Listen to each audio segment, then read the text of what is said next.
Bom dia, boa tarde, boa noite, meus irmãos. Alisson Tonassi, mais uma vez retornando aqui para a gente poder conversar sobre a nossa espiritualidade de Umbanda, espiritismo e essas questões que a gente sempre traz aqui. Eu tenho visto, né, um pensamento dentro da nossa religião que muitas vezes nos confunde, né? A gente sempre fala dentro da nossa história da Umbanda, que a Umbanda é um sincretismo de algumas religiões, né? A gente fala que a Umbanda é sincrética no sentido de receber uma cultura que vem pelo candomblé e as macumbas cariocas, do africanismo, da cultura indígena e do catolicismo e do espiritismo, certo? Então são essas quatro vertentes filosóficas que se introduzem dentro da Umbanda através da espiritualidade que vem por Zélio Fernandino de Moraes. Por que a gente observa essas questões sincréticas? E hoje eu queria falar muito dessa questão do catolicismo, não do catolicismo em si, mas do cristianismo, da cultura judaico-cristã que influenciou o pensamento filosófico de Umbanda. Por quê? Porque a gente sabe que dentro da cultura indígena e da cultura africana, o pensamento de cunho espiritual, ele estaria voltado a uma questão da sua manifestação tribal. Ou seja, o africano lá na Nigéria, ele via o orixá como um ser guerreiro, aquele ser espiritual que deveria auxiliá-lo a vencer as suas correlações, as suas lutas tribais. Porque muito do que se pensa ao contrário quando a gente vai falar de religião, a gente fala assim, poxa, a nossa religião é uma religião de matriz africana. Mas os povos africanos, eles não tinham na sua tribalidade, vamos colocar assim, nem sei se essa palavra existe, nesse processo tribal deles, eles eram povos guerreiros, povos que se enfrentavam, povos que precisavam ter um componente de guerra.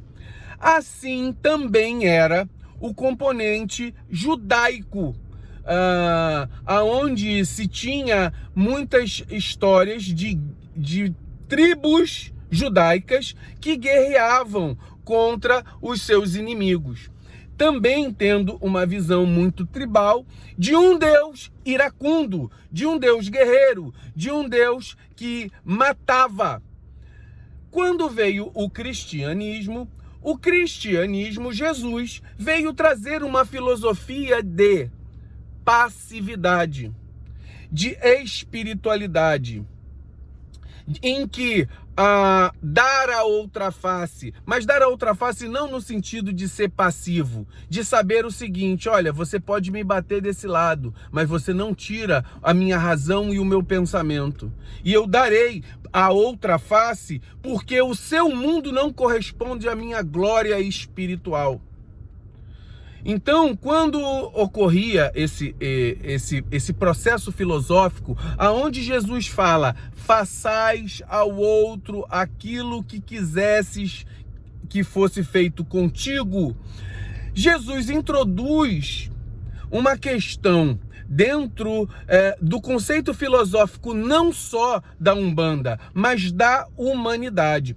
E quando nós falamos Jesus, não estamos falando da religião católica ou as religiões afins que usam o cristianismo, a figura de Jesus. Não estamos falando de homens que veem a atitude de Jesus. Nós estamos falando da filosofia do Jesus em si. E aí não cabe a mim falar que existiu um Jesus histórico ou um Jesus espiritual, tá? Eu estou falando da filosofia cristã. Não a filosofia católica que fez abusos com a filosofia cristã. Então eu acho muito legal e muito importante que nós, como religião umbandista, tenhamos a introdução dessa filosofia cristã no sentido da passividade espiritual. Passividade em receber a energia do mais alto para que ela concretize um caminho de bondade e de fraternidade.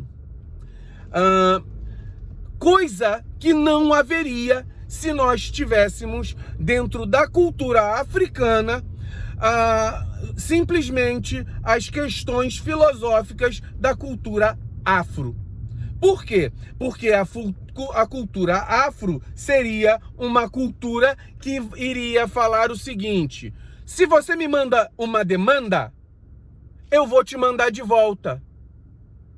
Mas na cultura umbandista, pelas questões filosóficas do cristianismo, nós dizemos o seguinte: você me manda a demanda e o universo e Olorum é responsável por aquilo que tu emanas. Que Olorum me proteja, e essa proteção da demanda que tu me manda, ela vai vir através da reação e ação das tuas próprias atitudes. E faz com que nós não nos revoltemos em relação a um processo de pessoas que não gostam da gente, de demandas que são colocadas a gente. Então é uma introdução dentro da filosofia umbandista a cultura cristã, que está englobando aí o catolicismo e o espiritismo. Eu vou colocar e vou terminar por aqui, mas vou terminar dizendo que a cultura africana, ela traz toda uma simbologia de ligação espiritual com a espiritualidade, que nos faz com que nós tenhamos uma visão particular de se ligar ao sagrado. Sim, isso foi muito importante. Mas nós tivemos que abolir a cultura do retorno por você mesmo, a cultura do guerrear, a cultura do, como a gente vê nas imagens africanas, é sempre um machado, um escudo, uma lança, uma espada, né? Então é muito importante que a gente tenha nos nossos corações a entender que só a cultura africana nos daria prejuízo na questão de raciocínio da nossa própria Umbanda. Não estou dizendo que ela não traz benefícios, traz benefícios e muitos com relação a nos ligarmos.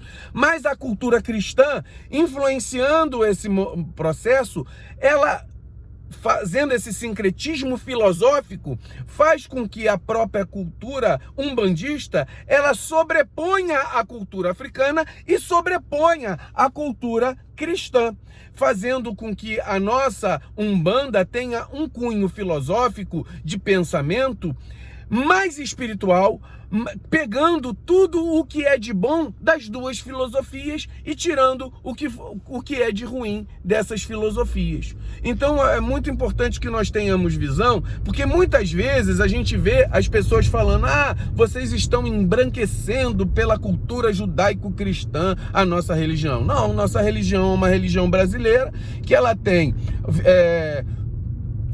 pensamentos filosóficos de vários pontos, e esses pontos nós pegamos o que é de melhor desses pensamentos. Quando nós abdicamos desse pensamento, por exemplo, o pensamento cristão judaico, nós vamos também ter que introduzir no próprio pensamento africano o retorno do pensamento de guerrear, e não é o fundamento da nossa religião. Então, que isso nós estamos vendo por aí. Nós estamos vendo pessoas querer, à torta e à direita, querer introduzir uma pecha de pensamento africano puro, que não seria interessante para a nossa religião.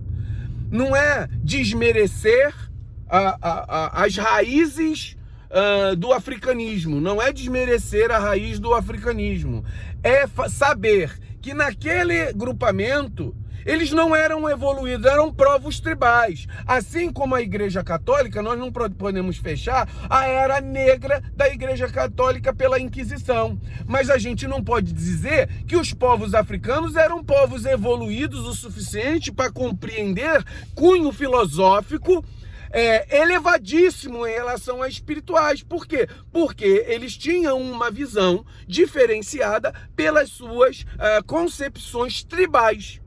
Então é muito importante que a gente tenha essa noção, meus irmãos. E a Umbanda é o reflexo positivo de tudo o que é dessa cultura.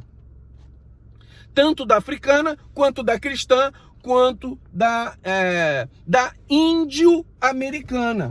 Então é muito legal a gente ver isso, ter esse padrão de pensamento. E não ficar acreditando, né, quando a gente fala assim, nós temos uma religião de matriz africana. Não, a nossa religião é uma religião brasileira que tem posicionamentos dentro do africanismo, dentro das questões do índio e dentro das questões judaico-cristã. Mas tentando pegar o que é melhor de cada uma. Entendeu? Então não estou desvalorizando o africanismo, não estou desvalorizando o cristianismo e não estou desvalorizando a questão indígena, mas sim pegando o melhor delas e juntando numa religião maravilhosa que é a nossa Umbanda. Axé, meus irmãos.